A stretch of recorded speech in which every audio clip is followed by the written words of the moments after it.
Radio Tehran, শুরু হচ্ছে বিশ্ব সংবাদ।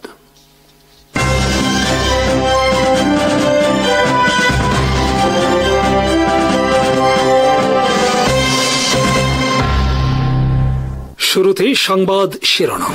কান তুরস্কের পঞ্চম প্রজন্মের যুদ্ধ বিমান প্রকল্প আজ শুধু একটি সামরিক প্ল্যাটফর্ম নয়, বরং একটি দেশ কিভাবে প্রযুক্তিগত আত্মনির্ভরতা, কৌশলগত স্বাবলম্বন ও বৈশ্বিক ভূ রাজনীতিতে নতুন পরিচয় গড়ে তোলে তার অন্যতম প্রভাবশালী উদাহরণ। 21 শতকের প্রতিরক্ষা শক্তির প্রতিযোগিতা মূলত স্টেলথ সেন্সর ফিউশন নেটওয়ার্ক কেন্দ্রিক যুদ্ধ এবং মানববিহীন প্ল্যাটফর্মের সঙ্গে সমন্বয়ের দিকে ধাবিত হয়েছে। বিশ্বের সামরিক শক্তির কেন্দ্রবিন্দুতে আজ যেসব দেশ রয়েছে তাদের হাতে রয়েছে পঞ্চম প্রজন্মের যুদ্ধ বিমান। যুক্তরাষ্ট্রের F-22 ও F-35, চীনের J-20, রাশিয়ার ACU-57। এর বাইরে খুব কম দেশই এমন প্রযুক্তি অর্জনের পথে এগোতে পেরেছে। সেই স্বল্প সংখ্যক দেশের তালিকায় তুরস্ক নিজের জায়গা সুনিশ্চিত করেছে কান প্রকল্পের মাধ্যমে। তুরস্কের এই অর্জন হঠাৎ করে গড়ে ওঠেনি, বরং গত 2 দশকের অভিজ্ঞতা, চাপ, নিষেধাজ্ঞা, রাজনৈতিক সংকট এবং প্রযুক্তিগত পরীক্ষা নিরীক্ষার ধারাবাহিকতার ফল এটি। 1990-এর দশক থেকে তুরস্ক যুক্তরাষ্ট্রের উপর ব্যাপকভাবে নির্ভরশীল ছিল, বিশেষত F-16 ব্যবহারের উপর। কিন্তু 2000-এর দশকের পর থেকে বৈদেশিক নির্ভরতার সীমাবদ্ধতা, অস্ত্র নিষেধাজ্ঞা, আঞ্চলিক ভূরাজনীতি এবং অভ্যন্তরীণ শিল্প উন্নয়নের উচ্চাকাঙ্ক্ষা তুরস্ককে বাধ্য করে নিজেদের সামরিক শিল্প দাঁড় করাতে। এরই ধারাবাহিকতায় TAI, আসেলসান, রকেটসান, হ্যাভেলসান এসব প্রতিষ্ঠান দ্রুত শক্তিশালী হতে থাকে এবং তুরস্ক ড্রোন প্রযুক্তিতে প্রায় বৈশ্বিক নেতৃত্বের পর্যায়ে পৌঁছে যায়। সেই একই কৌশলগত দৃষ্টিভঙ্গির অংশ হিসেবেই 2010 সালের শেষ দিকে তুরস্ক F-16, F-4 ফ্যান্টামের বিকল্প হিসাবে সম্পূর্ণ স্বদেশী পঞ্চম প্রজন্মের ফাইটার জেট নির্মাণের সিদ্ধান্ত নেয়, যা পরবর্তীতে TFX নামে শুরু হয়ে 2003 সালে আনুষ্ঠানিকভাবে কান নাম পায়। 2016 সালে তুরস্ক TAI-কে $1.8 বিলিয়ন চুক্তি দিয়ে বেশ বড় পরিসরে ডিজাইন ও ইঞ্জিনিয়ারিং কাজ শুরু করে। 2018 সালে প্যারিস এয়ার শোতে কানের প্রথম পূর্ণাঙ্গ মডেল প্রদর্শন করলে বৈশ্বিক পর্যবেক্ষকরা বেশ বিস্মিত হয়। তুরস্ক এত কম সময়ে কিভাবে মার্কিন, চীনা এবং রুশ ফাইটার প্রযুক্তির ধরাছোঁয়ার পর্যায়ে পৌঁছে গেল, এটা আন্তর্জাতিক নিরাপত্তা বিশেষজ্ঞদের কাছে একটি গুরুত্বপূর্ণ প্রশ্ন হয়ে দাঁড়ায়। কানের উপর গবেষণা ও উন্নয়ন পর্যায়ে তুরস্ক স্থানীয় শিল্প, সামরিক গবেষণা সংস্থা, বিশ্ববিদ্যালয় এবং বিদেশি সহযোগীদের সমন্বয়ে কাজ করে। তুরস্কের ইঞ্জিনিয়ারিং সক্ষমতা, কম্পোজিট উপাদান উৎপাদন দক্ষতা, ড্রোন প্রযুক্তিতে সেন্সর ফিউশন অভিজ্ঞতা এসব প্রকল্পকে দ্রুত এগিয়ে নিয়ে যায়। 2023 সালে প্রথম প্রোটোটাইপ রোল আউট করার মাধ্যমে তুরস্ক বাস্তবে প্রমাণ করে যে এটি কেবল কাগজে কলমে নয়, বরং বাস্তব উৎপাদন লাইনে গতি পাওয়া একটি প্রকল্প। এরপর 2024 সালের 21শে ফেব্রুয়ারি কান তার প্রথম উড্ডয়ন সম্পন্ন করে। যদিও মাত্র 13 মিনিটের পরিকল্পিত টেস্ট ফ্লাইট ছিল এটি, তবে এর টেক অফ, প্রাথমিক ম্যানুভার, সেন্সর, ইলেকট্রিক্যাল সিস্টেম এবং ল্যান্ডিং প্রক্রিয়া সফলভাবে সম্পন্ন হওয়া তুর্কি প্রতিরক্ষা শিল্পের জন্য একটি ঐতিহাসিক দিন হয়ে ওঠে। প্রথম ফ্লাইটে কান 8000 ফুট উচ্চতা ও 426 কিলোমিটার পার ঘন্টা গতি অর্জন করে। দ্বিতীয় ফ্লাইটে উচ্চতা বেড়ে দাঁড়ায় 10,000 ফুট। একই বছরের ডিসেম্বরের দিকে F-110 ইঞ্জিনে আফটার বার্নার সক্রিয় করার সক্ষমতা সফলভাবে দেখানো হয়, যা পরবর্তী উচ্চগতির টেস্ট, সুপারসনিক ম্যানুভার ও স্টেলথ কাঠামোর স্থায়িত্ব যাচাইয়ের জন্য অত্যন্ত গুরুত্বপূর্ণ। কানের ডিজাইন আকারে F-22 র্যাপটরের সমতুল্য। এর দৈর্ঘ্য 20.3 মিটার, উইং স্প্যান 13.4 মিটার এবং MTOW প্রায় 34,750 কেজি। এত বড় আকারের প্ল্যাটফর্ম ডিজাইন করতে শুধু স্টেলথ বৈশিষ্ট্যই যথেষ্ট নয়, বরং তাপ signature, radar cross section, aerodynamics, physical composite, অবকাঠামোগত স্থিতিশীলতা এসবই নিখুঁতভাবে সমন্বয় করতে হয়। কানের স্টেলথ ডিজাইন মূলত অ্যাঙ্গুলার জিওমেট্রি, অভ্যন্তরীণ অস্ত্রবহন কক্ষ, লো অবজারভেবল ইনটেক, রাডার শোষক উপাদান এবং কম্পোজিট ফ্রেমওয়ার্কের ওপর ভিত্তি করে গড়ে উঠেছে। স্টেলথ ক্লাসে আরেকটি গুরুত্বপূর্ণ বিষয় হল অভ্যন্তরীণ অস্ত্র বহন ক্ষমতা। কান এখানে 10 টনের বেশি অস্ত্র বহন করতে সক্ষম, যা F-35 এর অভ্যন্তরীণ 6 টনের তুলনায় বেশি এবং F-22 এর প্রায় সমতুল্য। এটি ভবিষ্যতে BVR missile, Sidewinder, stand off munition এবং ক্রুজ মিসাইল পর্যন্ত বহন করতে সক্ষম হবে। কানের সেন্সর ও এভিওনিক্স প্রযুক্তি এই প্রকল্পের আরেকটি মূল শক্তি। তুরস্ক নিজস্ব AES রাডার নির্মাণ ইতিমধ্যেই আন্তর্জাতিক গ্রহণযোগ্যতা অর্জন করেছে।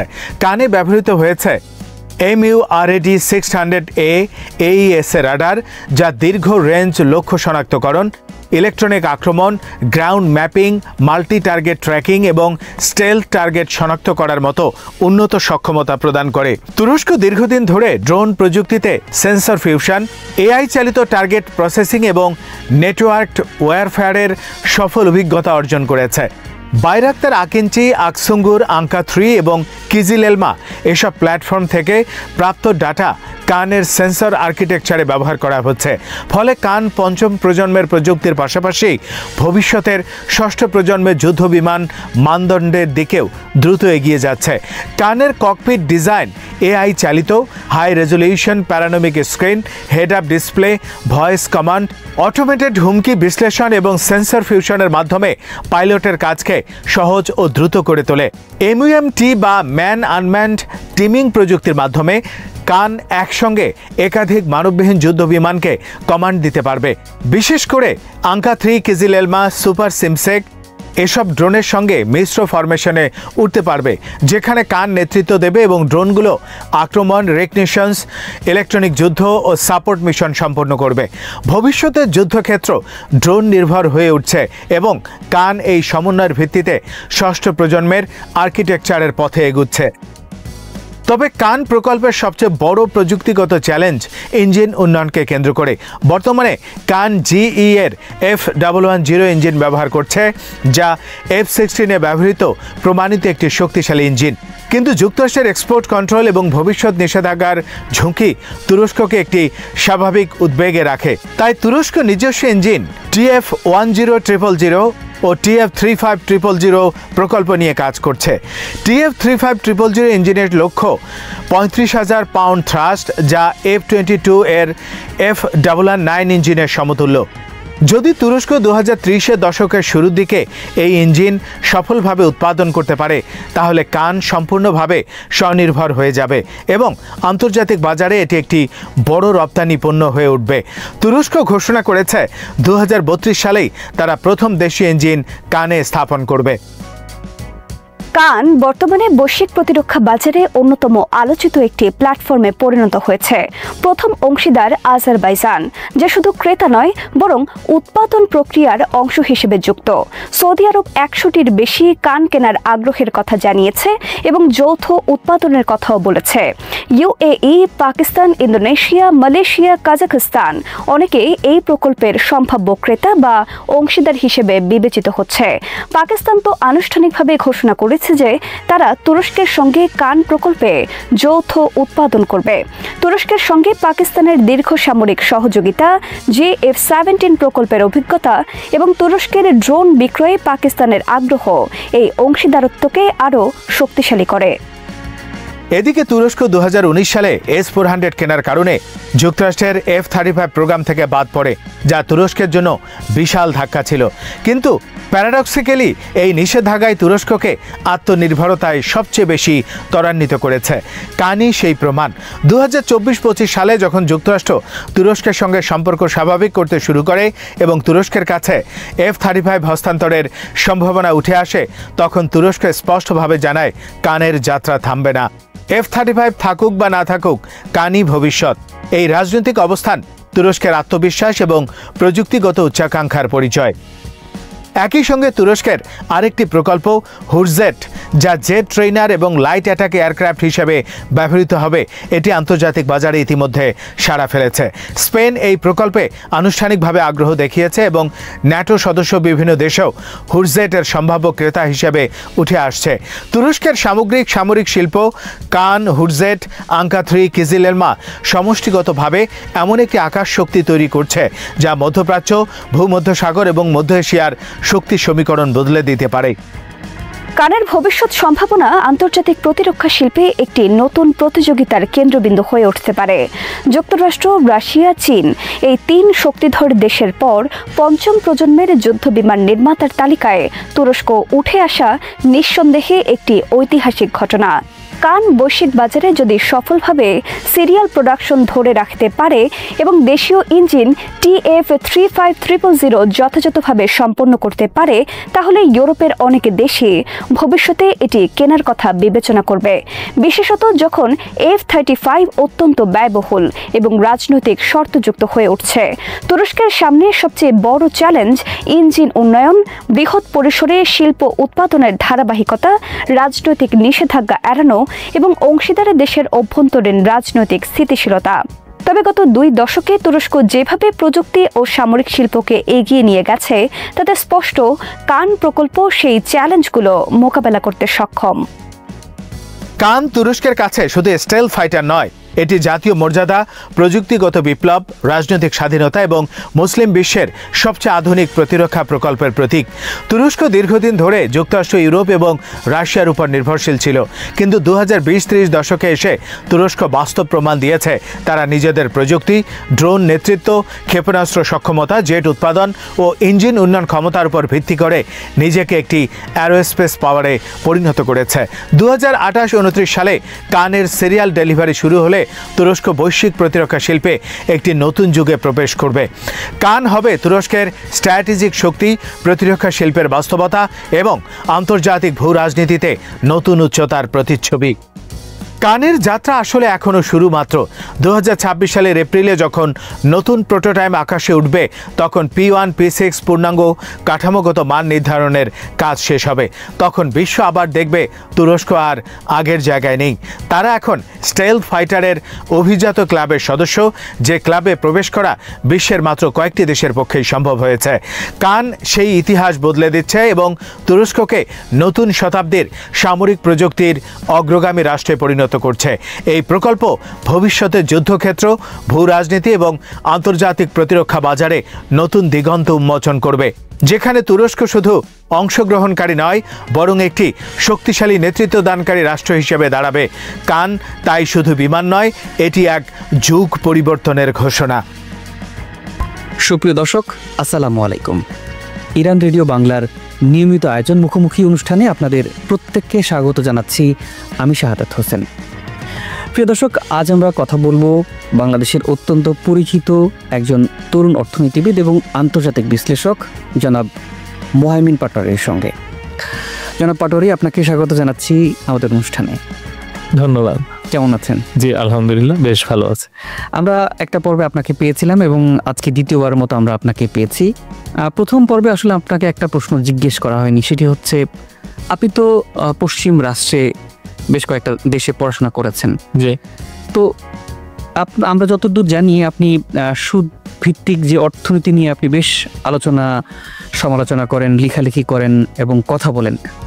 তো এমন একটা জায়গায় লেখাপড়া করেছেন, কিন্তু এখন এই বিষয়ে লেখালেখি বা কথা বলার আগ্রহটা কিভাবে তৈরি হলো সেটি একটু আমরা জানতে চাই শুরুতে। জি, আসলে আমার পড়াশোনার পুরাটাই ছিল হয়তো স্কুল কলেজে বা ঢাকা বিশ্ববিদ্যালয়ের IBA-তে, যেটা হচ্ছে বাংলাদেশের মাঝে যথেষ্ট ওয়েস্টার্নাইজড ইনস্টিটিউশন। তো তার পরবর্তীতে নরওয়েতে, বেশ সেকুলার একটা কান্ট্রি, তারপরে জার্মানিতে, আর এছাড়া আমেরিকা থেকেও আপনার ডিগ্রি নেওয়া হয়েছে, CFA ডিগ্রি, মানে ইনভেস্টমেন্টের উপরে প্রেস্টিজিয়াস ডিগ্রি।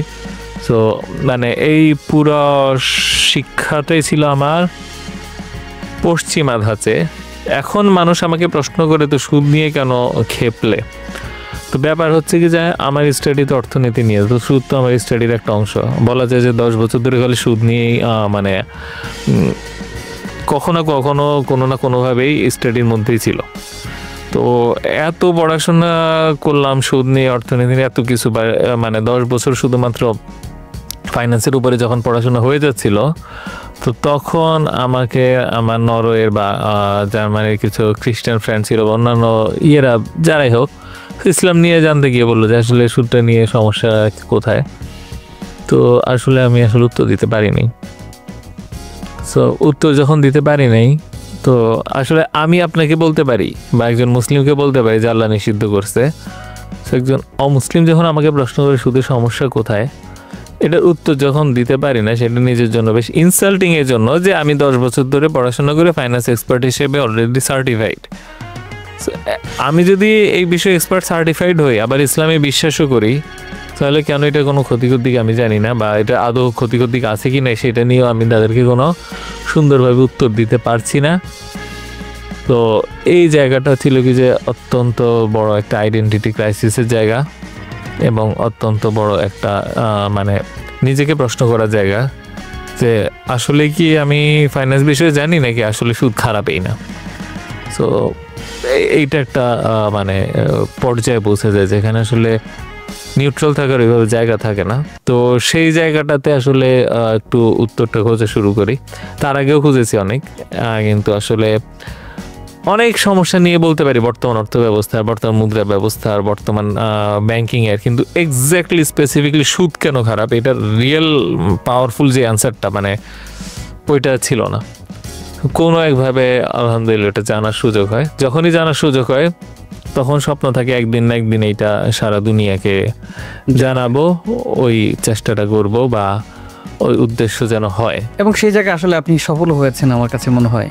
কিন্তু এর আগেও বেশ কিছু মানে গল্প ছিল, যদি মানে অনুমতি দেন বলতাম। অবশ্যই প্লিজ। তো যখন এই বিষয়টা আসে তখন আমি বুঝে যাই যে আসলে সুদের শক্তিটা কত বেশি, কত মানে পাওয়ারফুল। তখন একটু ভয়ও লাগে যে আসলে এটার সাথে কীভাবে মোকাবেলা করব। তো দেখা যায় কি যে সেই সময় ভাবলাম যে আমি এখন আগে নিজেকে গুছাই, আমি ফাইন্যান্স প্রফেসর হব, আমি হচ্ছে কি যে ইন্টেলিজেন্সিয়া হব, তারপরে মরার আগে আমি জাস্ট এই জিনিসগুলা লিখে প্রকাশ করে যাব। এখন তুমি আর আমার কি ক্ষতি করতে পারবা, বা রিটায়ারমেন্টের পরেই করবে এই কাজটা, তারপরে আর কি করতে পারবে। এখন বলা মানে হচ্ছে কি যে আমি একটু যুদ্ধে জড়াই যাচ্ছি। সো এখন বুঝি যে আসলে সুদ তো আল্লাহ বলে দিছে এটা আমার সাথে যুদ্ধ, তো যুদ্ধে তো শুধু জড়াইতে হবেই। তখন আসলে বুঝি নেই, ভাবছি যে যুদ্ধটা ইচ্ছে করে একটু দেরিতে স্টার্ট হবে। তো এখন কিন্তু দেখেন আল্লাহ প্ল্যান, যে এর পরবর্তীতে দেখা যায় যে আমার প্ল্যান মতো লাইফে কিছুই হলো না। মানে যা কিছু যেভাবে প্ল্যান করি সব জায়গায় ব্যর্থ, সব দিক থেকে ব্যর্থ হইতে হতে হতে হতে এমন পর্যায়ে যে একসময় আমি কিছুই করার নাই এরকম একটা পরিস্থিতিতে পড়ি, এবং জীবনের প্রতি আশা ছেড়ে দিয়ে আমি হতাশ হয়ে বসে পড়ি এবং কিছুই করতাম না। এইভাবে কিছুদিন যাওয়ার পর নিজের উপর যেই সম্মানবোধ, আত্মবিশ্বাস সব হারানো শুরু করি। তখন এমন একটা পর্যায়ে পৌঁছায় যে মনে যেন মৃত্যুটা আসলে ইটস এ ব্লেসিং। দেন আমি বললাম যে এখন তো তাহলে আর দেরি করে লাভ নাই, যে যুদ্ধটা আমি মরার আগে করতে চাইছি এখন আমার পৃথিবীতে হারানোর কিছু নেই, লেটস ফাইট। তো এই যে স্পিরিটটা, তারপর যখন এই ফাইটটা শুরু করে এবং এই জায়গা থেকে কাজ করা শুরু করে আস্তে আস্তে কিন্তু আবার সব বদলানো শুরু করে। তখন আবার জীবনের প্রতি আগ্রহ সৃষ্টি হয়, বেঁচে থাকার স্পৃহা তৈরি হয়, এবং হচ্ছে কি যে কাজ করার, তারপর প্রতিটা দিন শুরু করার, রাতে ঘুমানো, সব কিছুর মধ্যে আনন্দ পাওয়া শুরু করি। এবং এইটাই আস্তে আস্তে এই পর্যায়ে পর্যন্ত আসছে। সো এটা যেন আরও বড় পর্যায়ে যায়, কীভাবে যাইতে পারি সেটা নিয়ে আরও মানে স্বপ্ন দেখি। সো এইটাই ছিল গল্প।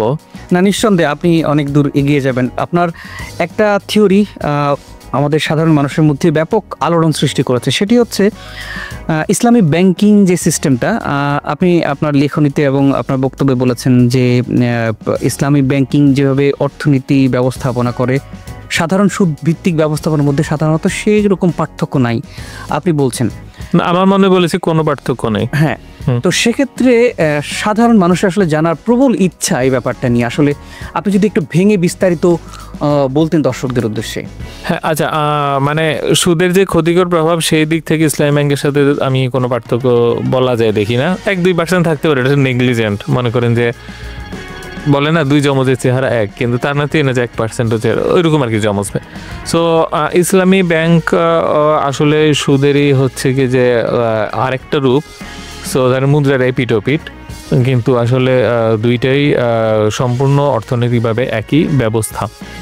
তো এইটা আসলে আমি সুদকে নিয়ে যখন ফার্স্টে অ্যান্সারটা আনি যে মানে সুদ কেন ক্ষতিকর, বা হোয়াই মানে and how interest system works, এইটা যখন কাজটা করতে করতে হঠাৎ করে মানে ইসলামী ব্যাংকের দিকে যখন তাকালাম, দেখলাম যে একই সিস্টেম, তখন একটু খটকা লাগে যে আমি কি কোথাও ভুল করছি।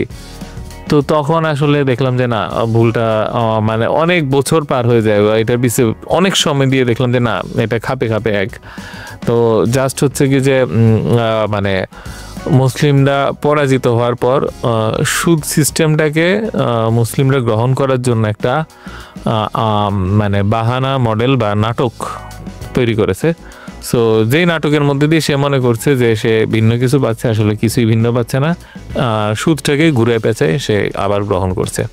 তো এই জিনিসটা যখন জানা হয়, এই জানা হওয়ার পরে কিন্তু ভাবলাম যে আসলে চুপ করে থাকলে হয়তো আমি একটা পক্ষ থেকে অনেক সম্মানিত হতাম, হয়তো আমার এইভাবে শত্রুটা অনেক কম থাকতো। কিন্তু আসলে এই জ্ঞানটা লুকায় রাখবো বা এটা আমার কাছে মনে হয়েছে চরম মানে প্রতারণা জাতির সাথে এবং আমার জ্ঞানের সাথে। সো শেষ পর্যন্ত কিন্তু আমি ঠিকই মানে ওই রাস্তা দিয়েই গেলাম। এটার জন্য অনেক নিন্দিত হয়েছি, আবার নন্দিত হয়েছি, দুইটাই। তো এবং বর্তমানেও এই স্ট্রাগলের মধ্যে দিয়ে যাচ্ছি। আসলে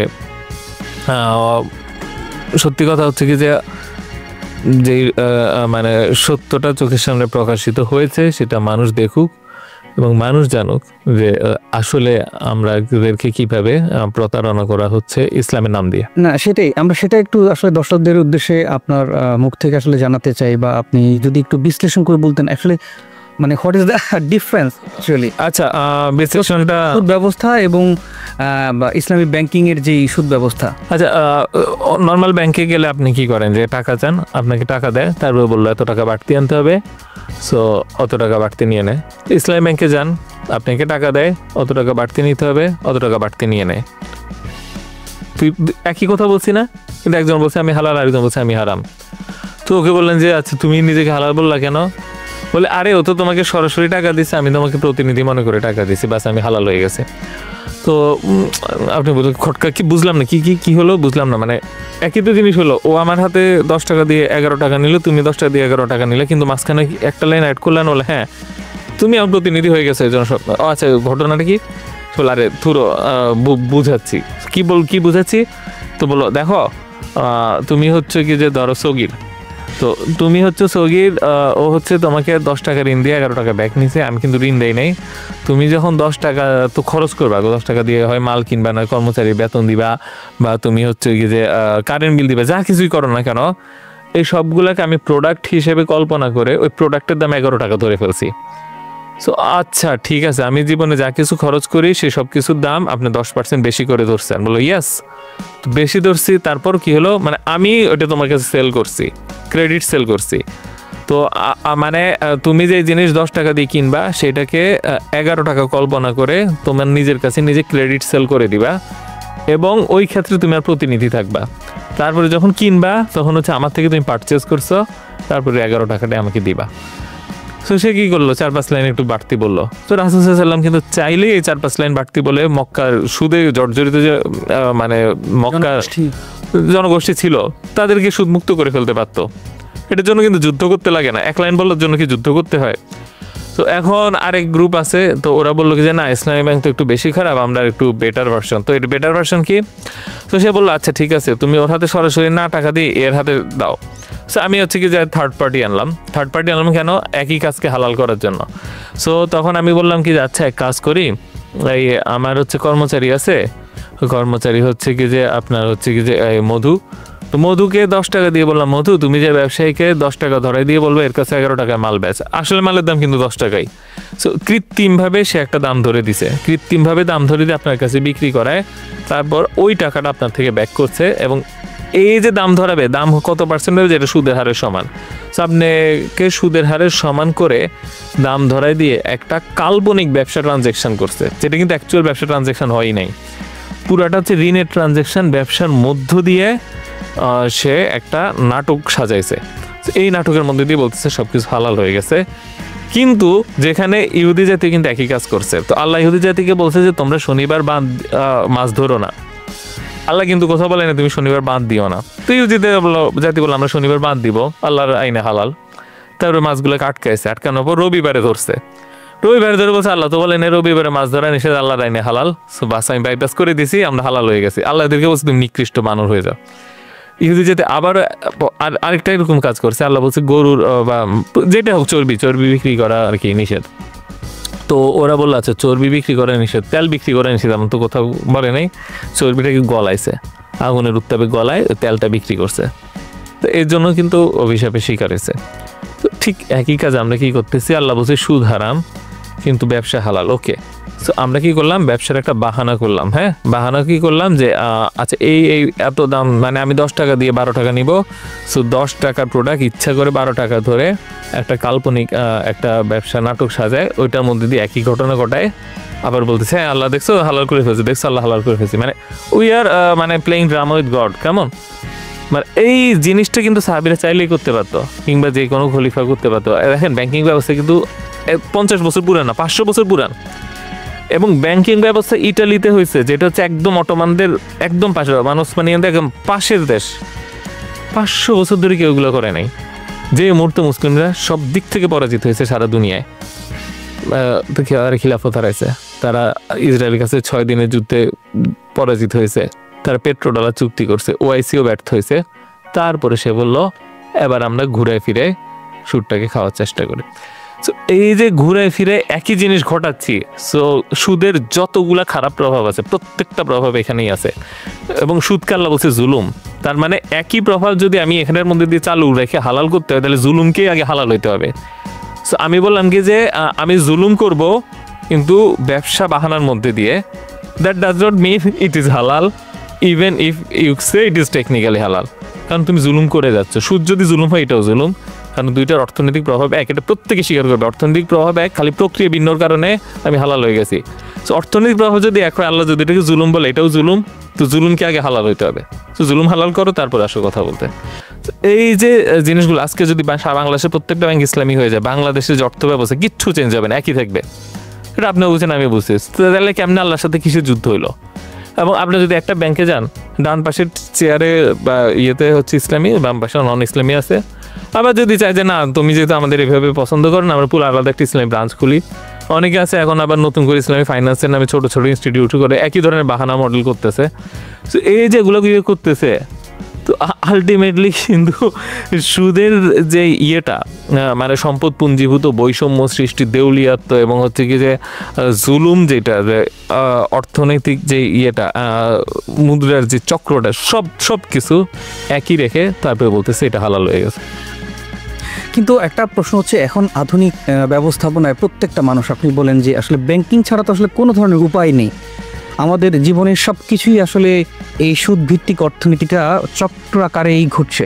তো সেক্ষেত্রে যারা আসলে এই সুদ মুক্ত থাকতে চায়, তাদের উপায়টা কি? আপনি ব্যাংকিং বলতে যদি আপনি বলেন যে ফাইন্যান্সিয়াল সার্ভিসেস, সব তো আসলে সুদ না। আপনি ব্যাংকে টাকা পাঠাবেন এক জায়গা থেকে আরেক জায়গায়, এটা কিন্তু সুদ না। আপনি মানি ট্রান্সফার করছেন, আপনি বিদেশের থেকে বিদেশে রেমিটেন্স আনতেছেন, এটাও কেউ বলে না যে সুদ। আপনি হচ্ছেন কি যে বিভিন্ন পেমেন্ট করতেছেন, ডকুমেন্ট খুলতেছেন লকারে, ব্যাংকিং কিন্তু অনেক ফাইন্যান্সিয়াল সার্ভিস দেয়।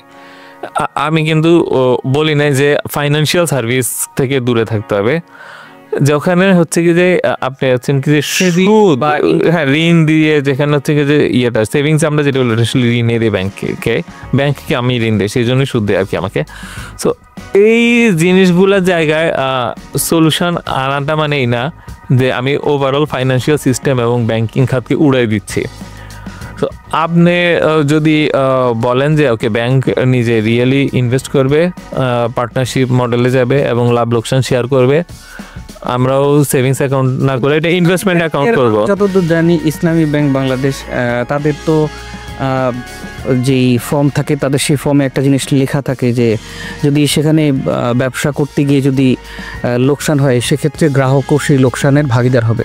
তো আমরা যতটুকু জানি যে ব্যবসাকে হালাল করেছেন আল্লাহ, তো সেক্ষেত্রে যদি সেখানে লাভ লোকসান থাকতে পারে, এখন ইসলামী ব্যাংক যদি একটা ক্লজ দিয়ে দেয় যে যদি লোকসান যদি হয়, সেক্ষেত্রে এই লোকসানের অংশীদার আমিও হব, তো সেটা কি বৈধ হচ্ছে না? দেখেন, ব্যবসা যদি কেউ করে সেটা অবশ্যই বৈধ, এটা বারবারই বলছি। আল্লাহ সুদকে হারাম করেছেন, ব্যবসাকে হালাল করেছেন। কোথাও বলা হয় না যে আল্লাহ সুদকে হারাম করে বাহানাকে হালাল করছে। সো বাহানার হচ্ছে যেখানে আছে আমি ঘুরায় একই জিনিস করছি, তো সেইটাই হচ্ছে কি যে সমস্যার জায়গাটা। কেউ যদি ব্যবসা করে এবং ইনভেস্টমেন্ট, যেমন মিউচুয়াল ফান্ড, তারা ব্যবসা করছে না? কেউ কি বলছে যে মিউচুয়াল ফান্ড জিনিসটা হচ্ছে কি যে এটাই তো ইসলামী ব্যাংকিং, মিউচুয়াল ফান্ডে তো ইসলামী ব্যাংক, ভেঞ্চার ক্যাপিটাল ফান্ডে তো ইসলামী ব্যাংক, প্রাইভেট ইকুইটি ফান্ডে তো ইসলামী ব্যাংক। মানে এইটাই তো হচ্ছে কি যে রিয়েল ইনভেস্টমেন্ট, যে আমি ইনভেস্ট করছি ওটা টাকা নিয়ে পুল করে আর যে ইনভেস্ট করছে এখানে লাভ লোকসান নিচ্ছে ম্যানেজমেন্ট ফি, এটা করুক না, কেউ মানা করে নাই তো, এটা তো ইবাদতের পর্যায়ে চলে যাবে তখন, তাই না? ওইটা করুক, এমন না যে পুরা দুনিয়ার ফাইন্যান্সিয়াল সিস্টেম ধ্বংস করে দিতে হবে। Just act like a businessman, মানে ডোন্ট অ্যাক্ট লাইক এ কি বলবো ওই ইহুদিদের শনিবার রবিবার।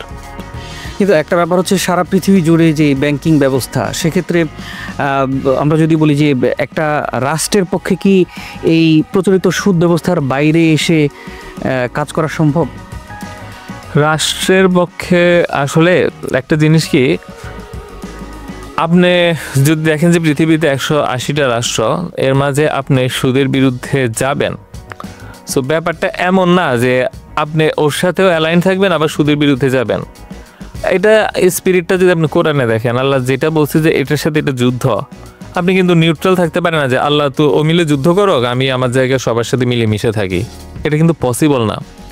সুদের বিরুদ্ধে রাষ্ট্রকে যখন যেতে হবে, যারা সুদের পক্ষ আছে ওদের সাথে আপনি আবার বন্ধুও থাকবেন, এই চিন্তাটা একটা ভুল চিন্তা। আপনি যুদ্ধক্ষেত্রে কখনো বলতে পারেন না যে হ্যাঁ আমি আল্লাহর সাথেও আছি আবার ওর সাথেও আছি। আপনি কি বলতে পারেন আল্লাহ বললো ওর সাথে আমার যুদ্ধ, আপনি বলেন আমি ওরও বন্ধু, ওর সাথে মিলেমিশে আমাকে চলতে হবে আবার আল্লাহর সাথে, এটা কিন্তু হয় না। সো আপনাকে কিন্তু এগেনস্টে গিয়ে একটা কাজ করতে হবে।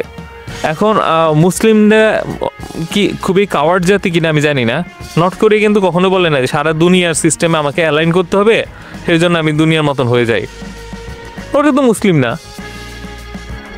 মুসলিম জাতির কি সমস্যা যে মানে সে সুদের বিরুদ্ধে যুদ্ধে যেতে ভয় পাচ্ছে, সে বিশ্বাস করতেছে না যে আল্লাহ তার সাথে আছে নাকি? আমি যদি বলি যে আচ্ছা সারা দুনিয়া সব দেশ আমার বিরুদ্ধে আছে কিন্তু আল্লাহ আমার সাথে আছে, আমি তো পারবো না। ইমান নিয়ে প্রশ্ন কিন্তু এটা, যে যেহেতু সারা দুনিয়া সুদের সাথে চলতেছে, আমি সুদের সাথে পারবো না, এটার সাথে অ্যালাইন করি। হোয়াট মানে বুঝে গেল সমস্যাটা কোন জায়গায়, এই চিন্তা এই প্রশ্নে।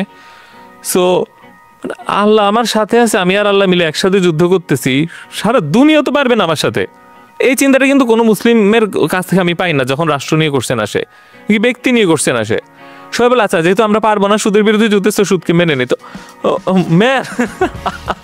মানে যে কথা কিউবা বলে না, যে কথা নর্থ কোরিয়া বলে না, যে কথা হচ্ছে কি যে আপনার একটা মানে আফগানিস্তান বলে না, তুমি মুসলিম হয়ে যদি আল্লাহ যেখানে বলতেছে এটা মানে আমি এটার বিরুদ্ধে যুদ্ধ মানে আল্লাহ তার সাথে থাকবো, আমি আগাতে পারছি না।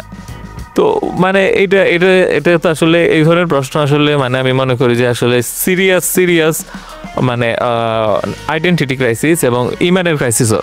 তো মানে আপনি সত্যি চমৎকার করে বলেছেন। তবে আমরা গত পর্বে যখন আপনার সাথে কথা বলছিলাম তখন আপনি চমৎকার একটা বিষয় বলেছিলেন, আমরা একটু অর্থনৈতিক বিষয়ে যেহেতু কথা বলছি আমরা ইরানের প্রসঙ্গটা একটু টেনে নিয়ে আসছি। তখন আপনি বলেছিলেন যে গেল 10 বছর ধরে ইরান ডলার সিস্টেমের মধ্যে আন্তর্জাতিক যে লেনদেন সেটি করছে না, তাদের করতে দিচ্ছে না বা তাদের নেই। তো সেক্ষেত্রে একটা দেশের অর্থনীতি তাহলে কিভাবে চলছে এখন? যে একটা ভালো উদাহরণ দিলেন যে আসলে কথা বলতে সুদের এগেইনস্টে গেলে কি হবে, ডলার স্যাংশন আসতে পারে, এটা তো মানে সবচেয়ে বড় ভয় প্রশ্ন। তো ডলার স্যাংশন যেসব দেশের উপর আছে তারা কি চলছে না? তারা তো চলছে। অন্যতম ইরান, হ্যাঁ ইরান আছে অবশ্যই। এবং সবচেয়ে বড় ব্যাপার হচ্ছে এত রেস্ট্রিকশনের মধ্যে দিয়ে ইরানের সাথে ইসরায়েল পারে নাই।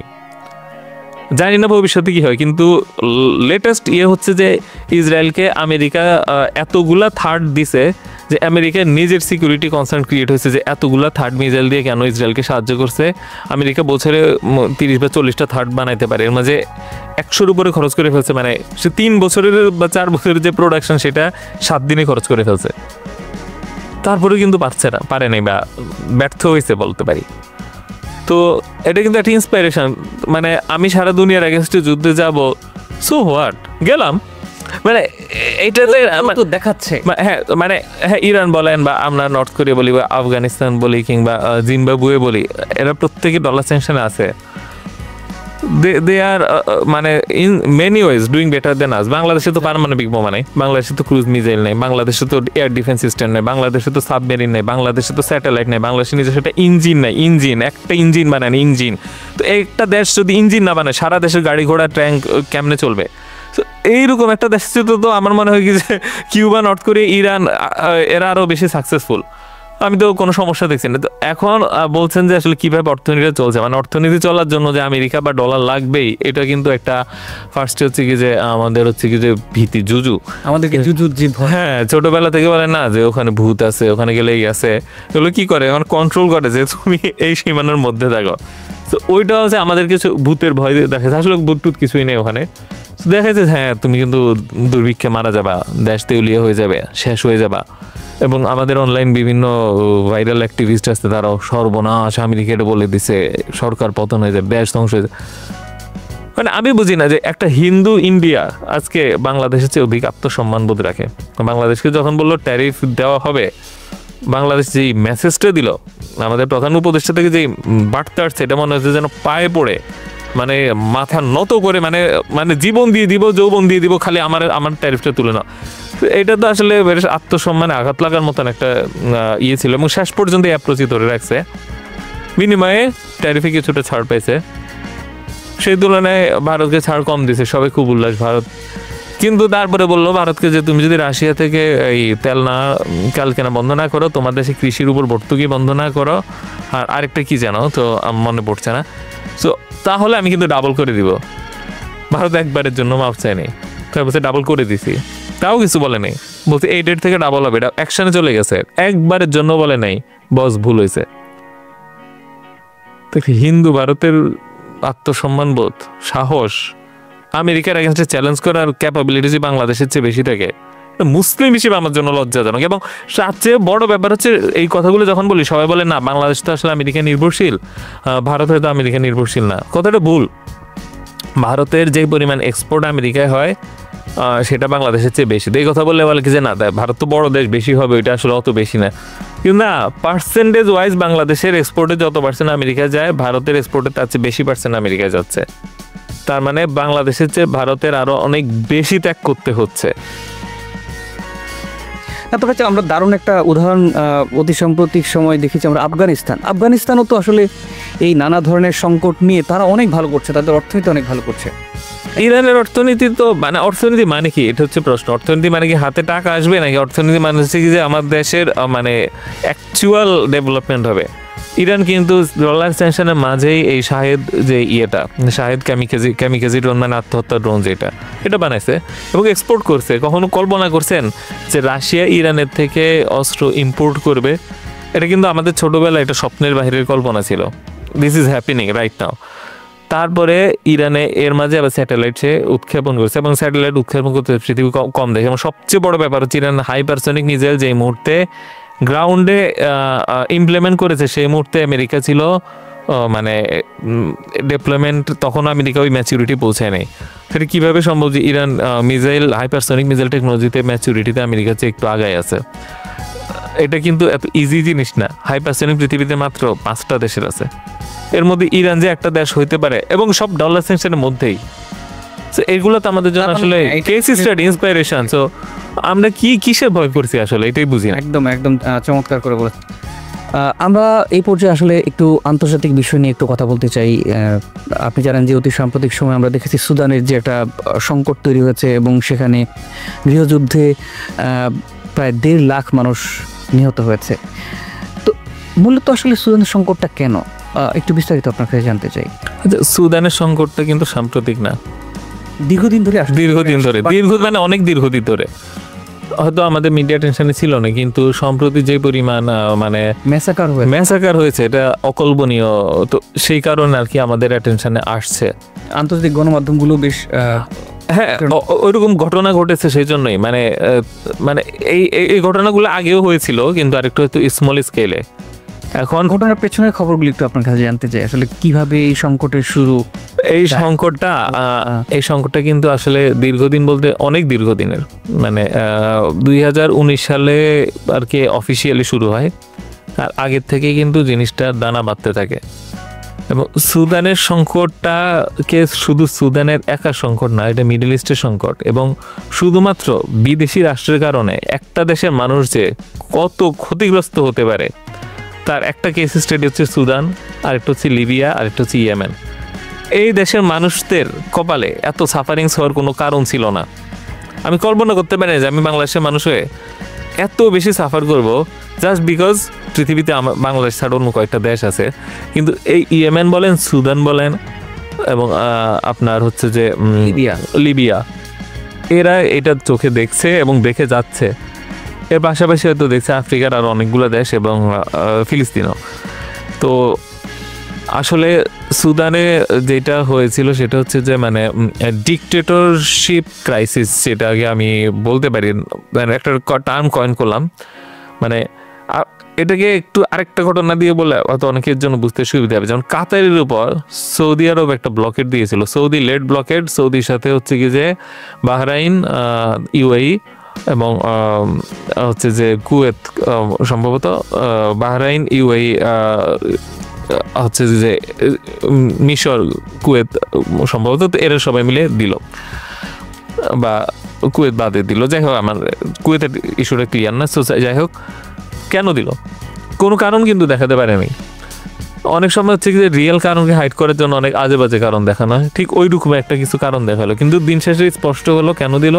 তার কারণ অন্যান্য দেশে যেই ডিকটেটোরিয়াল কালচার আছে এবং হার্ডকোর ডিকটেটরশিপ আছে, সেই জায়গা থেকে কাতার একটু চেঞ্জ হতে যাচ্ছে তার অবস্থান, এখানে একটু গণমুখী হতে যাচ্ছে এবং এই ধরনের মানে ব্লাডি ডিকটেটরশিপ সে আর চাচ্ছে না, বিশেষ করে কাতারের নতুন আমির। শুধুমাত্র এতটুকুর জন্য সে এই কাজটা করলো। এবং একই কাজ কিন্তু মিশরেও করছে।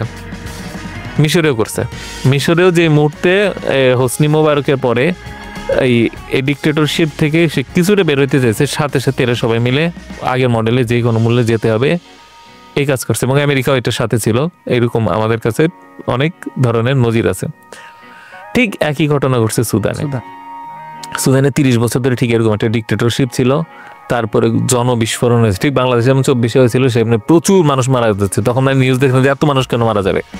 সো এই করতে করতে ওখানে যে বশির সরকার ছিল, সো সে হচ্ছে কি যে একদম ওই টাইপের একটা মানে আমাদের বাংলাদেশের যে ডিকটেটরশিপ ছিল 17 বছর, এটা 30 বছর সে চালাইছে।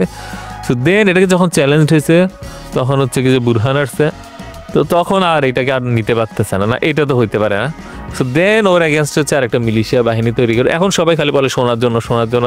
Well, gold is one of the factor. But আমার কাছে যদি প্রশ্ন করে আমি বলবো মূল ফ্যাক্টর ওইটাই যে নিজে হব ডিকটেটর, অন্য কেউ বানাবো ডিকটেটর, সারা মধ্যপ্রাচ্যের মানুষ ডিকটেটরের আন্ডারেই রুলড হবে। এইটাই হচ্ছে আমার স্বপ্ন।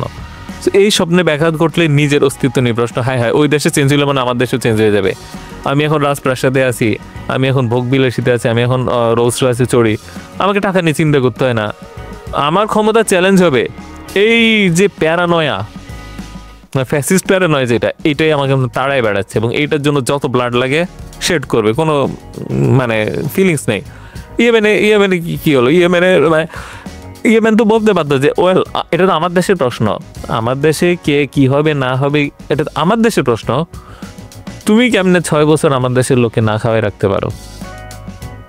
মানে ঠিক গাজা ব্লকেটের মতো দিয়ে মানে ব্লকেট চলছে, তাই না? শেষ পর্যন্ত এই ব্লকেট মিসাইলের পাওয়ারই কিন্তু শেষ পর্যন্ত ছুটে আসতেছে। তো এই পুরা মধ্যপ্রাচ্য হচ্ছে কি যে মানুষগুলো যেন আমার আসলে খারাপও লাগে, ওদের সাথে অনেক মিশা হয়েছে, দেখা হয়েছে, তার জন্য আসলে আমার খারাপও লাগছে। আসলে আমি মাঝে চিন্তা আমার ভাগ্যটা যদি মানে এমন হয়, এটা কতটা মিজারেবল যে আমাকে ডিকটেটর দিয়ে রুলড হইতে হবে অথবা আমাকে ব্লাড শেড করতে হবে রেগুলারলি। না, আপনার কথা যেটা বুঝলাম যে আসলে এই সুদান সংকটে ইন্টারন্যাশনাল স্টেক হোল্ডার আছে, অর্থাৎ আছে। তো আসলে ঠিক কি কারণে, মানে মূল কি কারণটা আছে যে কারণে আসলে এই পরাশক্তিগুলো এই সুদান সংকটকে জিগিয়ে রাখছে?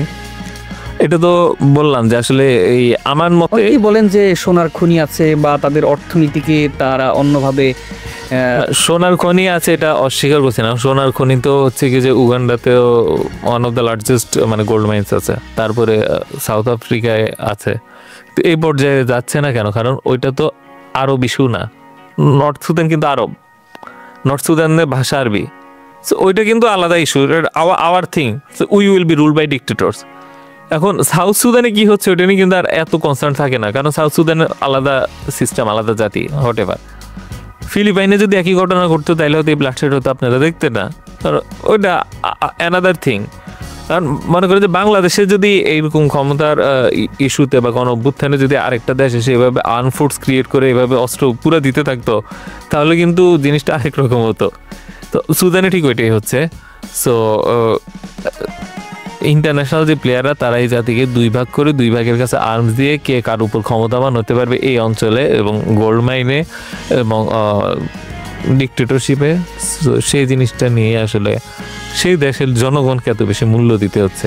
এবং এই দেশের জনগণ একজন আরেকজনকে মারছে, মানে আপনিও বাঙালি আমিও বাঙালি, আমরা একজন আরেকজনকে মারবো, ওর ওগুলা ফ্যাক্টর না, ওর গায়ে আচড়ও লাগবে না। তো এটা মিজারেবল। কিন্তু এই সংকটের শেষ কোথায় আপনি কিভাবে মনে করেন যে আসলে এই আমি মনে করি এটা এটা এটা এটা অস্ত্রের মধ্যেই শেষ হবে, অস্ত্রের মধ্যেই শেষ হতে হবে, যে কোনো একটা পক্ষ জিতে যেতে হবে, আদারওয়াইজ এটা কোনো সমাপ্তি তো, ধরেন আপনি আমার ভাইকে মারলেন, আমি আপনার ভাইকে মারলাম, তো এটা শেষটা কোথায়? একজনকে উইন করতে হবে, একজনকে শাস্তিতে যেতে হবে, এবং দুইজন মানে মারামারি যদি চলতে হয়, আপনি ফার্স্টে মারলেন আমি মারলাম, আপনি বলেন ওকে আমাদের মামলা ডিসমিস, ইকুয়াল হয়ে গেছে, কিন্তু চলতেই সেটা শেষ তো আসলে পলিটিক্যালি না বলে আমরা ওয়ারের মধ্যে দিয়ে অথবা এই মোড়ল যারা আছে পিছন থেকে ব্যাকিং দিচ্ছে এদের মধ্যে দিয়ে শেষ হতে হবে। এরা যেদিন শেষ করবে ওটা ইজি হয়ে যাবে, আর এরা যদি শেষ না করে এটা যে কোনো মানে আমি দেখছি না, কোনো নেয়ার এন্ড দেখছি না। আসলে মূলত কোন কোন দেশ এই সুদান সংকটকে জিয়ে রেখেছে বলে? অনেক দেশ, অনেক। এখন তো আরব আমিরাতের নামটা একটু বেশি আসছে, কারণ আরব আমিরাত গোল্ডের হাব। কিন্তু শুধু আরব আমিরাত না, এখানে মধ্যপ্রাচ্যে যত মানে রয়্যাল ডিক্টেটর আছে এরা সবাই মানে হয়তো আছে না যে ও বড় ভাই ওর মধ্যে দিয়ে পাওয়ারটা ব্রোকার করি, এরকম একটা সিস্টেম ব্যাপার আছে। আর এর বাহিরেও আছে, রাশিয়া আছে ইনভলভ, তারপরে আপনার এখানে আর অনেক অনেক দেশ আছে। মানে বলা যায় যে সারা দুনিয়ার মোটামুটি যত মেজর পাওয়ার হলো সবাই কোনো না কোনোভাবে এটার সাথে জড়িত আছে, কোনো কোনো পক্ষে চলে যাচ্ছে। তো এইটাই, এখানে আসলে একজনের দুইজনের নাম বলা যায়, কিন্তু এটা আসলে আমি মনে করি একজনের ইস্যু না, এটা ওভারঅল মধ্যপ্রাচ্যের পাওয়ার ব্যালেন্সের একটা গেম, এবং ওই পক্ষে যারা সবাই গোপনে এই কাজই করে যাচ্ছে। আমরা এবারে একটু মধ্যপ্রাচ্য পরিস্থিতি নিয়ে কথা বলতে চাই। আপনি জানেন যে চলতি বছরের জুন মাসে যে ইরান এবং ইসরায়েলের মধ্যে যে যুদ্ধটা হয়েছিল, সেই সময়টাতে আমরা দেখেছি আমেরিকার প্রেসিডেন্ট ট্রাম্প বলেছিলেন যে তিনি এই হামলার সাথে জড়িত না, কিন্তু কয়েকদিন আগে তিনি বলেছেন যে এই হামলা তিনি চালিয়েছেন, অপারেট করেছেন। এই যে দ্বিচারিতা বিষয়টাকে নিয়ে আপনারা মূল্যায়ন জানতে চাই। ট্রাম্পের স্বভাব যা সে তাই করেছে, এখন এটা নিয়ে আসলে আমি কি বলবো। এখন মানে ট্রাম্পের স্বভাবটা যদি আপনি গত মানে 8 বছর ধরে যা যা করেছে, এটা তার হচ্ছে কি যে ডিপ্লোম্যাটিক একটা টুল। সো কেউ যদি এটাকে টুল হিসেবে ইউজ করে নিজের দেশের জন্য উপকারের জন্য কাজে লাগে, অ্যাটলিস্ট আমি বলি সে তার দেশের জন্য ভালো করার চেষ্টা করছে। আমি আমার দেশে এরকম লিডার হইলে তো আমি আপত্তি করতাম না, কিন্তু আসলে আমাদের জন্য একটু বিব্রত করছে। মানে আসলে মানে তার মনে কি আছে বা আমেরিকা কি চায়, এটা একটা কিন্তু ডিপ্লোম্যাটিক পাওয়ারও, যে আমি সারাক্ষণ এমন কথা বলবো যে কেউ কিছু রিড করতে পারবেন, এবং আসলে কি যে ভাবে আমি আদায় করি, এই যে সারা দুনিয়া থেকে ট্যারিফ দিয়ে আবার নিজের সুবিধা আদায় করে নিল, সে সবাইকে ভয় লাগাই দিল। তারা আবার বললো যে আমার পণ্য ঢুকলে ট্যারিফ নাই, তোমার পণ্য ঢুকলে ট্যারিফ আছে, এরকম চুক্তি করাইতে পারলো। সো এটা আসলে আমাদেরও ব্যর্থতা, সাহসের অভাব, যেটা একমাত্র চীন আর ইন্ডিয়া যেটাতে আর কি হয়তো রাজি হয়ে মাথা নত করেনি। সো এটাও তাদের একটা সাহসের কারণ। এই জিনিসটা দেখেন তাদের অস্থি মজ্জার মধ্যে এরকম দ্বিচারিতা আছে, এটা থাকবে, এটা মেনে নিয়ে আসলে আমাদের চলতে হবে। আসলে এটা পৃথিবীটা তো আসলে আপনার ফুল সজ্জা না যে সবাই ভদ্র হয়ে চলবে, এটা আশা করে আপনিও ভদ্র হবেন। This is the rule of the game, he is playing his way, you play your way. আরেকটা মজার ব্যাপার হচ্ছে যে আমরা দেখছি অতি সম্প্রতি প্রেসিডেন্ট ট্রাম্প ইরানের উপর যে নিষেধাজ্ঞা আছে, আপনি জানেন যে দীর্ঘদিন ধরে ইরানের উপর নিষেধাজ্ঞা আছে, সেই নিষেধাজ্ঞা তুলে নেওয়ার ব্যাপারে যুক্তরাষ্ট্র আলোচনার আগ্রহ প্রকাশ করেছে। কিন্তু আমরা দেখি যে প্রেসিডেন্ট ট্রাম্প বলেছেন যে ইরানের উপর যে হামলা হয়েছে সেটা তার হাত ধরে হয়েছে, এই দিক দিয়ে এখন আবার নিষেধাজ্ঞা তুলে নেওয়ার কথা বলছে। আসলে এই বিষয়টাকে ইরান আসলে কিভাবে নিতে পারে, আপনি কি মনে করেন? ইরান কিভাবে নিবে এটা তো ইরানের নিজস্ব পলিটিক্যাল এস্টাবলিশমেন্টের প্রশ্ন। তো আমি যেটা বলতে চাই সেটা হচ্ছে আমেরিকা কিন্তু প্রথম ইরানের উপর মানে ইরানের সাথে চুক্তি করেছিল ওবামা পিরিয়ডে 2015-তে। If I am not wrong. তো এটা হচ্ছে 6 জাতি চুক্তি ছিল, যে জাতিসংঘের 5টা মেম্বার প্লাস জার্মানি। তো ওই চুক্তিটা ট্রাম্প এসে এককভাবে আমেরিকার চুক্তি থেকে বের হয়ে ডলার স্যাংশনটা দেয়। তো এরপরে এতদিন ধরে ইরানকে অনেক মানে হেটস এই টাইপের একটা বয়ান প্রতিষ্ঠা করে এখন আবার কি সমঝোতা করতেছে। এটা কিন্তু শুধু ইরানের সাথে না, নর্থ কোরিয়াকে কিন্তু এমন একটা পরিস্থিতি তৈরি করেছিল প্রথমে, যে কোনো মুহূর্তে যুদ্ধ লাগতে পারে, আমার টেবিলের উপরে বাটন আছে, ওই বাটন টিপ দিলেই মানে চলে যাবে, তার মানে মিসাইল চলে যাবে। সো কিম জং উন একই কথা বলছে, ট্রাম্প একই কথা বলছে, সবাই বললো হ্যাঁ দুই পাগলে কি যুদ্ধ লাগলো নাকি, আর এটা কিছুই না, এটা জাস্ট ডিপ্লোমেসি। তারপরে কিন্তু সে আবার হাত মিলাইলো কিম জং উনের সাথে সিঙ্গাপুরে, এবং এইবার আসার পর এমন একটা অবস্থা যেন চীনের সাথে পারলে যুদ্ধে নেমে যায়। কিছুদিন আগে চীনের প্রেসিডেন্টকে ডেকে বলো মাই ফ্রেন্ড কেমন, তো ইরানের উপর তিন শত্রুকে এখন আবার ফ্রেন্ড হয়ে আসবে। তো ব্যাপার হচ্ছে আমি একবার সর্ব হয়ে দংশন হয়ে ছাড়বো, কিন্তু আমার উদ্দেশ্য যেটা ওটা পূরণ করে ছাড়বো। So let him play his way. আমি আবারও বলতেছি একই কথা, সে যদি ম্যাচিউর হইতে তার গেম প্লে করতে পারে, আমাদেরকে এরকম ম্যাচিউর হইতে আমাদের গেম প্লে করতে হবে, আদারওয়াইজ এটা উইন করার কোনো রাস্তা নেই। আপনি খুব সুন্দর করে বিষয়টা বুঝিয়ে বলেছেন। আচ্ছা, ইরান সাধারণত আমরা দেখেছি যে পারমাণবিক সমৃদ্ধকরণ যে কর্মসূচিটা, যেই ইস্যুকে সামনে রেখেই কিন্তু ইসরায়েল এবং ইরানের মধ্যে যে সংঘাতটা হয়েছে জুন মাসে, আপনার কি ধারণা নতুন করে কি তারা ইউরেনিয়াম সমৃদ্ধকরণ কর্মসূচি আবার নতুন করে চালু করছে, বা অনেকেই বলছেন যে হয়তো ইরানের কাছে এরই মধ্যে পারমাণবিক শক্তি অর্জন হয়েছে, আপনার ধারণা কি এই ব্যাপারে? আসলে এটা তো ধারণা নিয়ে বলা, তো ইরান হচ্ছে যে একটা ক্রস রোডে আছে, যেখানে হচ্ছে ধর্মের সাথে রিয়েলিটি বা প্রযুক্তি অনেকটা সাংঘর্ষিক একটা পর্যায়ে পৌঁছে গেছে। কারণ পারমাণবিক বোমা হচ্ছে এমন বোমা যেটা ইউজ করলে টার্গেটেড না, এটা হচ্ছে কি যে ইনডিসক্রিমিনেট ড্যামেজ হয়। যে একটা অঞ্চলে যখন ফেলি, একটা অঞ্চলের প্রত্যেকটা শিশু মারা যাবে, তো একটা অঞ্চলের প্রত্যেকটা শিশু মারবে, এটা কোনোভাবেই ইসলামিক হইতে পারে না। এমনকি প্রত্যেকটা কুকুর বিড়াল পশু পাখি গাছও মরে যাবে। তো এটা কিভাবে আপনি ইসলামকে দিয়ে জাস্টিফাই করতে পারেন না। এটা একটা ব্যাপার। আর একটা রিয়েলিটি হচ্ছে ইসরায়েলের হাতে আছে, আমেরিকার হাতে আছে, আমার হাতে যদি না থাকে আমি দুর্বল। সো এই যে প্র্যাকটিক্যাল রিয়েলিটি আর রিলিজিয়াস রিয়েলিটি কনফ্লিক্ট করছে, এই ফাইন লাইনটা আসলে কোন জায়গায় হচ্ছে কি যে আমি ব্রেক করব, যে না এখন এমন পর্যায়ে চলে গেছে রিয়েলিটি যে আমি চাইলে ইউজ করতে পারবো, কারণ আমার উপর ইউজ হয়ে যাবে, আমার আত্মরক্ষার জন্য। এই জায়গাটা তো সে ডিফেন্ড করবে ইরানের সুপ্রিম লিডার, তাই না? সো ফার ওনাকে মনে হয়েছে যে উনি এই পয়েন্টে আছে যে না, স্টিল ওই পর্যায়ে হয়তো পৌঁছায় না যে আমি এটার দিকে আমি যাবো, কারণ এটা তো আমার ইসলাম আদর্শের কনফ্লিক্টিং। কিন্তু একটা ব্যাপার হচ্ছে আপনি দেখেছেন যে কিন্তু হ্যাঁ ওই মানে এবং ভারতের যে অতি সাম্প্রতিক সময় যে একটা যুদ্ধ অবস্থা তৈরি হয়েছিল এবং কিছুটা যুদ্ধ হয়েছে, এবং এই ক্ষমতার ভারসাম্যের কারণে কিন্তু অনেক প্রাণহানিও রক্ষা পেয়েছে। অবশ্যই তো সেই পয়েন্ট অফ ভিউ থেকেও তো ইরান, অনেকেই মনে করেন যে ইরানের কাছে যদি পারমাণবিক অস্ত্র থাকতো, সেক্ষেত্রে আমেরিকা কিংবা ইসরায়েল তাকে হামলা করা সে সাহসটা পেত না। তো বিষয়টা কেমন না? হ্যাঁ, বিষয়টা অনেকাংশেই এমন। তো এটা যেহেতু মানে ধরেন ইরানের পলিটিক্যাল ডিসিশন, তারা আসলে কোন জায়গায় অবস্থান নিবে সেটা আসলে ওদেরই সিদ্ধান্ত নেওয়ার বিষয়। আমি তো ডিফাইন করার কেউ না, কিন্তু আমি ওই জায়গায় থাকলে কি করতাম সেই প্রশ্ন করতে পারেন, কিন্তু আমি ওই জায়গায় নাই। সো এই প্রশ্নের উত্তরও আসলে অত ফ্রুটফুল না। কিন্তু এটা আলটিমেটলি ইরানের সুপ্রিম অথরিটি যে কোনো মুহূর্তে সিদ্ধান্ত নেবে যে enough is enough, I have to take it, বা এতটুকু বলতে পারে আমি ফার্স্ট অ্যাটাক পলিসি যাবো না, আমার উপর অ্যাটাক করলে দেন হচ্ছে কি আমি প্রতিশোধ নিব। বাট তাদের সেই সক্ষমতা আছে আসলে পারমাণবিক অস্ত্র, ওইটা আমার জানা মতে আছে। আমরা অনুষ্ঠান একদমই শেষ প্রান্তে এসেছি। আমরা শেষ করার আগে একটু ভিন্ন একটা বিষয় আপনার সাথে একটু কথা বলতে চাই। আপনি একটা পডকাস্টে আপনি বলেছিলেন আপনার সন্তানকে আপনি মিসাইল সায়েন্টিস্ট বানাবেন। তো বানাতে চাই, বানাবেন বলতে এটা তো আমার হাতে নেই। হ্যাঁ, বানাতে চান আপনি বলেছেন।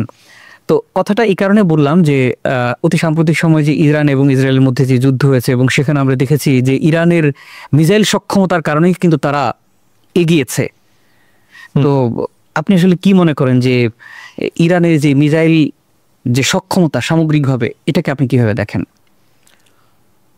সক্ষমতাকে তো অবশ্যই পজিটিভলি দেখি। তো এই সক্ষমতা অর্জনের রাস্তাটা কিন্তু অনেক দীর্ঘ, অনেকে ভাবে যে আমি কিছু টাকা দিলাম মিসাইল সক্ষমতা হয়ে যাবে, অনেকটা বাজার থেকে পণ্য কেনার মতন। জিনিসটা মোটেও ওইরকম না, এইটা অনেক দীর্ঘ একটা রাস্তা। এবং আমি যে বলেছি আমার স্বপ্ন আমার ছেলে মিসাইল সায়েন্টিস্ট হোক, এটা শুধুমাত্র এই জন্য বলি না যেটা আমার একার স্বপ্ন, এটা যখন জাতিগত স্বপ্নে পরিণত হবে দেন কিছু একটা হয়। কারণ কি, একজন মিসাইল সায়েন্টিস্ট একা কখনোই একটা মিসাইল বানাইতে পারে না, কারণ একটা মিসাইলের ভিতর ইঞ্জিন থাকে। তো ইঞ্জিন বানানোর জন্য কিন্তু একটা মেকানিক্যাল ইঞ্জিনিয়ার বা এরকম আমাদের ওই শিল্পই লাগে। শুধু একজন ইঞ্জিনিয়ার তার ইঞ্জিন মানে না, একটা শিল্প লাগে। এবং মিসাইলের পিছে হচ্ছে কি কেমিক্যাল থাকে, সো ওই কেমিক্যালগুলো তৈরির জন্য আমাদের কেমিক্যাল শিল্প লাগে। মিসাইলের উপরে যে কোটিং থাকে, ওই কোটিংয়ের জন্য আমার হচ্ছে যে ম্যাটেরিয়াল সায়েন্স ওই পর্যায়ে যেতে হবে। এবং মিসাইল কীভাবে যাবে ওইটার জন্য এরোডাইনামিক্স প্রয়োজন। এবং মিসাইলের সাথে যে সিগন্যাল প্রসেসিং, যে কোন পর্যায়ে আছে, কোনখানে কি হচ্ছে, রাডার, এইসব কিছুর জন্য ওই সিগন্যাল সফটওয়্যার এই সব কিছু উন্নয়ন হতে হয়। সো একটা জাতির কালেকটিভ মেধার একটা প্রোডাক্ট এইটা। সো মানে জাস্ট আমি মিসাইল সায়েন্টিস্ট হব মিসাইল হয়ে যাবে জিনিসটা এরকম না। একটা জাতি যখন এই স্বপ্ন দেখবে যে মানে আমি শুধুমাত্র কৃষক হব, এখন আমাদের যুবকদের অনেকের স্বপ্ন নাকি কৃষক হব, অনেকের স্বপ্ন মানে মানে এই স্বপ্নগুলা আসলে বললে তো অনেক কন্ট্রোভার্সি ক্রিয়েট হবে, এগুলো না কোনো মিনিং ক্রিয়েট করে না। সো যখন আমরা সম্মিলিতভাবে একটা স্বপ্ন দেখা শুরু করব তখন ওইটার জন্য সবগুলা জিনিস অ্যালাইন্ড হওয়া শুরু করবে। এবং আমি ব্যক্তিগতভাবে মনে করি যতদিন না যুদ্ধ আসতেছে ততদিন পর্যন্ত আমরা এই বিশৃঙ্খলতা থেকে বের হইতে পারবো না। সো আমাদের জন্য যদি যুদ্ধ বা অ্যাটাক আসে সেটা আমাদের জন্য ব্লেসিংস হয়ে আসবে। সেদিন জাতির সমস্ত মেধাগুলা সব একত্র হয়ে এক ফোর্সে ইউজ হওয়া শুরু করবে, যেটা আমরা খুব ক্ষণকালের জন্য দেখছিলাম যে 24-এ প্রত্যেকের মেধা, প্রত্যেকের শক্তি, অর্থ এক বিন্দুতে আসা শুরু। তখন কিন্তু জাতি যেই ফোর্সটা পাইছে এটা যখন একটা দীর্ঘমেয়াদী যুদ্ধে 8-10 বছর ধরে তৈরি হয়ে যাবে, তখন দেখবেন যে এই জাতি সবই বানাতে পারতেছে। ইনশাল্লাহ ইঞ্জিনও বানাচ্ছে, আমার এই কোটিংও তৈরি হয়ে গেছে, আমার এই সাপ্লাই হয়ে গেছে, আমার খুব বাঘা বাঘা জেনারেল শক্তিশালী হচ্ছে কি আর্মি তৈরি হয়ে গেছে। এখন হচ্ছে কি যে কাগজের পুতুলের মতন কিছু জেনারেল আছে সব ঝরে পড়বে, কারণ যুদ্ধের মধ্যে এসে হাঁটু কাঁপবে বাদ, এবং যে বীর সে অটো উঠে যাবে। এই যে জাতির যে একটা ক্লিনজিং প্রসেস এবং গুপ্তচর থেকে মুক্তি পাওয়া এবং ন্যাশনাল ইউনিটি ক্রিয়েট হয় এবং ন্যাশনাল স্ট্রেংথ তৈরি হয়, এই সব কিছু জন্য আমাদের স্যাংশন বলেন, যুদ্ধ বলেন, এগুলো নেসেসারি। এবং ওই যে সুদের প্রশ্ন আসছেন, এই প্রশ্ন আসছেন, এক হয়ে যাচ্ছে। আমরা ডিল করব না, শক্তির সাথে মোকাবেলা করব না, সব জায়গায় বন্ধু নিউট্রালে থাকবো, আবার আশা করবো আমার উন্নতি হবে, এটা হয় না, এটা হয় না। একেবারে খুবই চমৎকার করে আপনি বুঝিয়ে বলেছেন আমাদের পুরো অনুষ্ঠানে। আমি আপনাকে অনেক অনেক ধন্যবাদ জানাচ্ছি, কৃতজ্ঞ জানাচ্ছি আমাদের অনুষ্ঠানে আসার জন্য। ধন্যবাদ আপনাকেও এখানে আমন্ত্রণ জানানোর জন্য। আশা করি দর্শকরা উপকৃত হবে ইনশাআল্লাহ। সুপ্রিয় দর্শক, আজ শেষ করছি। ভালো থাকুন, সুস্থ থাকুন, দেখা হবে পরবর্তী পর্বে অন্য কোনো বিশেষ অতিথির সাথে। আর আন্তরিক অনুরোধ, চ্যানেলটি সাবস্ক্রাইব করে আমাদের পাশেই থাকুন। শ্রোতা বন্ধুরা, বিশ্ব সংবাদে এই ছিল আমাদের সর্বশেষ আয়োজন। সঙ্গে থাকার জন্য আপনাদের সবাইকে অসংখ্য ধন্যবাদ।